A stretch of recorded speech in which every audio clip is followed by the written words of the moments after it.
break. Pretty break. Hello. Oh, that good diver. Oh, go ahead with it. Go ahead with it. But how does that It smells when she wakes up in the morning. She naturally My golly. smells like Can we just talk about herbal how essential good oil. this is right now? Right here? Oh, no, it's This- not. Where's my phone? Quiet on the set. What's up, YouTube? It's your girl Cass, and today I'm here with my line sisters. And so, break it down. I'm Nyla. I'm from Atlanta, Georgia. I'm Simone. I'm from Detroit, Michigan. I'm Natalia. I'm from New Jersey. I'm Kelsey. I'm from Maryland. I'm Taylor, and I'm from Houston. I'm ready, Simone. And I'm from Spanish Harlem, New York. What? Never had that word. My way up. My way up. Shout out to Inglewood, New Jersey. Hey, Jersey. I'm Jasmine Fleming, and I'm from Nashville, Tennessee. Shout out Tennessee. Hey y'all, I'm Shalia. I'm from Chicago, Illinois, the best city ever, of course. Y'all know. And today we're here to answer y'all's girl talk questions. I feel like I brought a variety of women together that can handle every topic that y'all thrown at us. So we're gonna tackle them and let y'all know, what's up. What's up? What's happening? What's up? So the first question, how do you maintain confidence if you constantly compare yourself or seek validation from boys? That's it. I don't. Yeah. That's a great question. I'm a big advocate for self-confidence and self-love. So my thing is, like, I always tell people, like, root your self-confidence in things people can't take away from you. Like, I know wherever I go, I'm going to be an honest person. I know wherever I go, I'm going to be a compassionate person. I know that wherever I go, I'm going to be an intelligent person. Root your confidence in things that nobody can snatch from you, because if all you care about is your looks, that can be taken as somebody calls you ugly. Like, care about things that you care about and that you love about yourself. Definitely don't depend on other people to stem your confidence, because if that's the case, like, anyone can break you down in a split second. So just root, like Nyla said, root that from yourself. Your self-esteem comes from you and only you. Well, if you believe in higher up. But literally, it's all about you. What anybody else gotta say, they come and go. So regardless, you make your day. You got 24 hours to live it your best way. I feel like nowadays, everyone thinks that all guys like one thing now, like one look, and that's not true at all. Like, Yeah. what you look like, what you do, like, if a guy really wants you, he'll like you. Like, if they don't have what you think they want, then they're not for you. Don't go into a relationship being 50 and expecting somebody else to like supplement the other 50. Like go in and being go in and being your full self. Don't go in like questioning yourself. Then that leaves room for somebody else's doubts to like take over you. So like go in knowing who you are. Like if that means taking extra time to like care for yourself the way you need to be cared for, learn how to love yourself the way you deserve to be loved. You can't look for that in anybody else, because that can easily be taken away from you, and then when you're left with like you.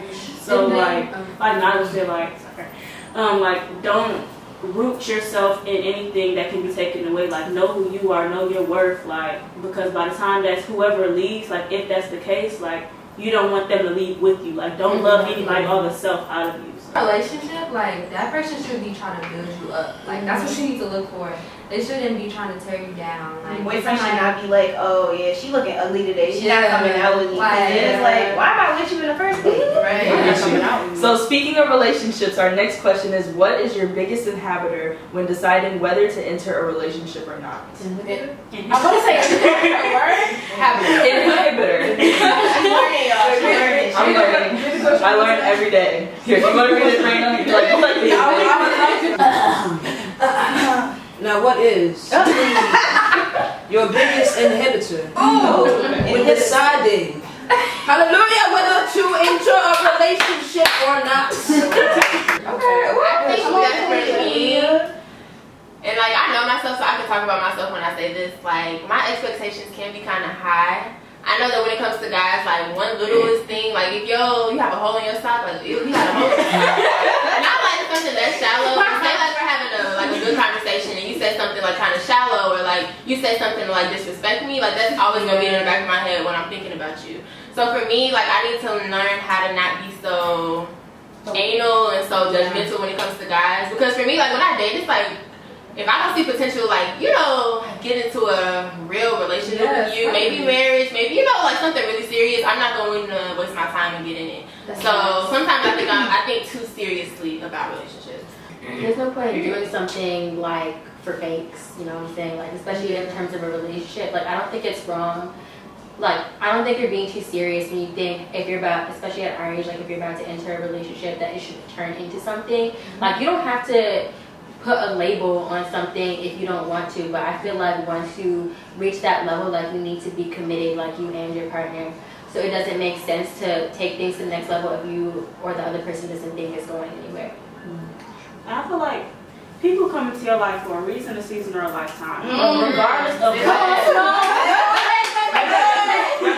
regardless of what that situation is, like how long, like that time frame is, like I think my biggest inhibitor would be like somebody that doesn't show potential for growth or like that doesn't show drive, because it's just like if you don't see yourself going anywhere, where can you take me? And I don't mean that in a sense of like I need you to do this and that for me, but it's just like I don't want to be in a relationship with you or like whether be platonic or otherwise if I can't grow from you.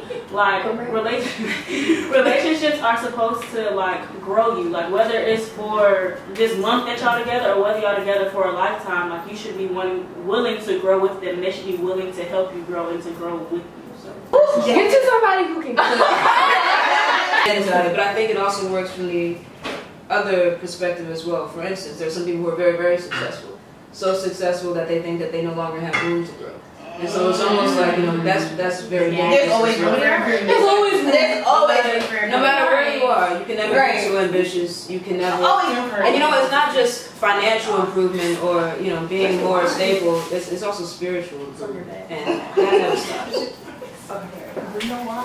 Okay, this next question says 19-year-old talking to a 25-year-old.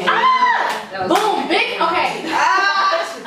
This is a really big thing for me because I feel like y'all are thinking about it age-wise, but you have to think about it in the sense of where are we going in life. Yeah, I know at 25, 19, you're in college. I mean, not you're thinking about completely different things, but we're thinking about completely different things, like completely. In college, I promise y'all, when you're 19, because I know some of y'all watching aren't in college yet, are expecting to go to college soon. I got to Howard University and I turned up. I got here, I bought it out. I was not worried about being nobody's girlfriend, nobody's wife, cooking nobody food, having nobody kids. It wasn't on my mind. 25 is such a pivotal point in your life, and like you really listen to like your frontal cortex is finally done developing. That's when look, science. Go ahead, science. Your frontal cortex will be pretty much done developing at that point. So that's when you're making real life decisions with a real adult brain. 19 and 25 is not. I'm not saying it won't work. Yeah. I mean, y'all could y'all could try. What I would say about that is that just because you older don't mean you're more mature. Right? I've definitely dated older, and I was like, ooh, got me a grown man. He wasn't. It was a whole trick. A little kid. It was the same. Like, it was even worse actually, because I'm like, dang, like you're so much older. Well, speaking from the experience of somebody who is currently in a relationship with a 26-year-old at 20 years old, and therefore was in a relationship with a 25-year-old at 19 years old. You know, I think it works sometimes if two people are on a common page. No, and that's you know, it depends. It depends. So it's definitely a possibility, but again, you have to understand where both people are in different points of life, and you know, you have to find commonalities within that. All right, we're leaving the relationships questions. Bring it like I want more. Let's bring this to college. So, my face. What is the hardest thing about social life in college? Balancing everything. If you're finding your niche, I think a lot of people come to college and don't realize how overwhelming the social scene and what you can get involved in on campus is. And like, if you weren't, what's that word, like?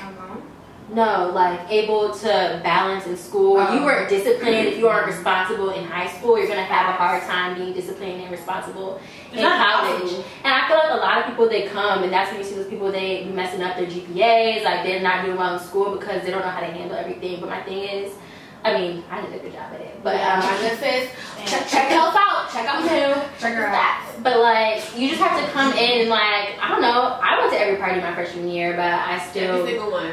Every single one. And I also got a 4.0. So you can do it. It's just like, my thing is like, you have to be able to wake up in the morning on Saturday and get your work done so you can go out that night. You know what I'm saying? A lot of people don't have the discipline to do that, but if you do, which is not that hard, like you can really do everything. Like, prioritizing is your best friend. Like, literally, I will write a to-do list every day, and that'll really like keep you on track. But not just like daily. Like, you have to keep your long-term goals too. Like, okay, by this month, I need to get this stuff done. Like, this week is over, so this should be done. Like, be realistic with yourself. How is the place to be boss? If you let it, but it can also grow you to be the best person you could ever be. So, like, just know what you can handle and prioritize your life accordingly. There's always going to be another party. And always, especially at Howard, there's always going to be another one. I know about from y'all, but like, I have FOMO sometimes, fear of missing out. I know like a lot of people suffer from that, and that's something that like, sometimes you really have to get over. Like, I'm a bio major, so like, I really have to get over that early on, so I could, I can't party all night and get a 4.0. I can't do that. There was kind of a question about the social scene. Like, I always remember who you are.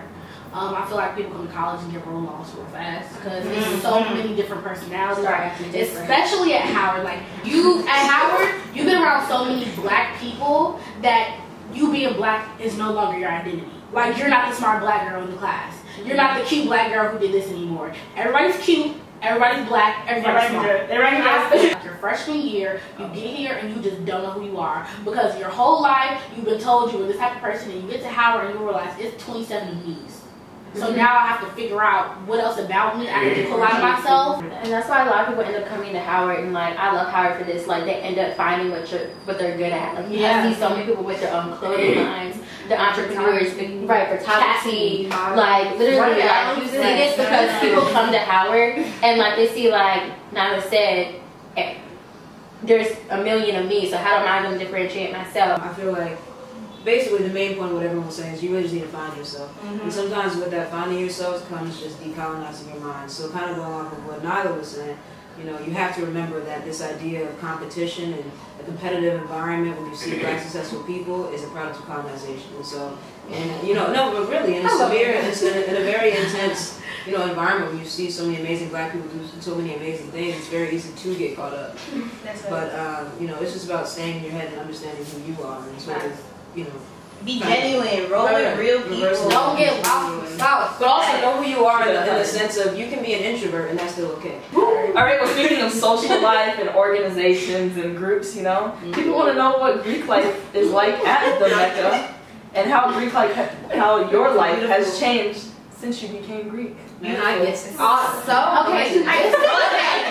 We of course we're talking about all the beautiful things about Greek life, but one of the most annoying things to me is literally like, you could walk into a space and you're just minding your business. Sometimes you be in black room, you be in the cab trying to eat your food looking crazy because you got a final tomorrow, and people will come up to you and talk about you being Greek more than you talk about you being Greek. Oh, you an AKA now, you don't eat with us. No, I got a final. Like, oh, did this ever happen to y'all? Like, you go somewhere, people see a little AKA bracelet or your shirt, and they be like, oh, I was gonna pledge at my school, but this happened, and I was suspended on my like, so? Like, I didn't. No, my friends will call me and be like, are you walking down the street right now? And I'm like, no. They're like, I just seen the AKA bag. I thought it was you. Like, I was always. The best thing about being Greek is, like, being surrounded by, like, for one, in a world, like, we had a question earlier about, like, validation from men, like having 48 sisters. When I tell y'all, I always have somebody to talk to. I always get somebody to kiki with, FaceTime, call. If I ever feel down, sad, I don't have to worry for anything from a man. Network is very, very important, but I think being Greek also gives you sort of another sense of purpose. Not so much so that, you didn't have purpose in your life before, you didn't think that you could fulfill something greater before, but just understanding that you're carrying on a legacy that's lasted for so long, and, it gives you more ambition, You're not only just working for your own name, you're working for an entire brand, an entire company, an entire sisterhood. And so you're, you know, living and walking in your truth every day to ensure that you're upholding that. And that's really beautiful also about Greek life. Period. Especially at the Mecca, at Howard University, of course. Starting. All the historical context at Howard University, Alpha chapter, that in itself is So many a Alpha big deal. chapters. A big deal. What song can make you get up and dance no matter what? Yin Yang Twins, what's why you twerk? No, I love it. I'm gonna have What song? Nice for what? Oh, That's Nice for anything by Nice Jeezy for for what real. about? Nice for That's what? Jeezy. I thought you said Jesus. Anything by Future. I love Future. Yeah. Okay, I can put them on to somebody. I gotta put them on to somebody. Denzel Curry. This life. Oh, he has a song called It's a Venus. bop. It's great. Never heard that one. What celebrity would you rate as a perfect 10? Beyonce. What's the craziest thing you've seen at a Howard party? Can't put that on camera.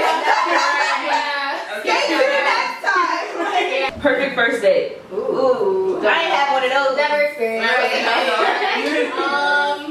My favorite date, this guy took me skating, and I really love skating. Not because I'm from Atlanta, I just like skating. But I really love skating, and he took me skating, and I had so much fun. Like, that was one of the best dates I've ever been on. Have you ever slid into someone's DM? Yes. Yeah, I just did that about 2 days ago and it worked. I respond though. Let me tell y'all a quick story. Okay, so that's y'all know people like your pictures, that means it's time to slide in DM. So me taking regular Twitter hits that everybody takes, this boy like mad at my pictures at one time. So I'm true. Let me see who I said, what year are you? He said, HU20, what year are you? I said, HU19. He said, oh my girl, HU19 too. I got some games. Shit. I got some games. Okay. Brandon, where's she gamed up? Right. We're right. This watch hella big. No, check it. Men love when you slide into their DMs and they don't have to have it. Ooh, I was about to say that. I'm not doing that. I don't see myself. You like my pictures? I like yours exactly. Instead of the eyeball emojis, be good. Listen, it'll make you stand out. You'll set yourself apart. Black men go through a lot in this society. Take a little pressure off. Women go through a lot. No, I was always taught that men are damn near predators. Men know what they want. If a man When they want it, how they want it. We're gonna go get you. We're gonna pull up. Dude, that's gonna say I'm outside, not okay when you coming over or that extra thing. Because we don't got time for that. Like, for real, I feel like we always extend ourselves as females. Like, sometimes a guy's gotta do it too. Like, for real.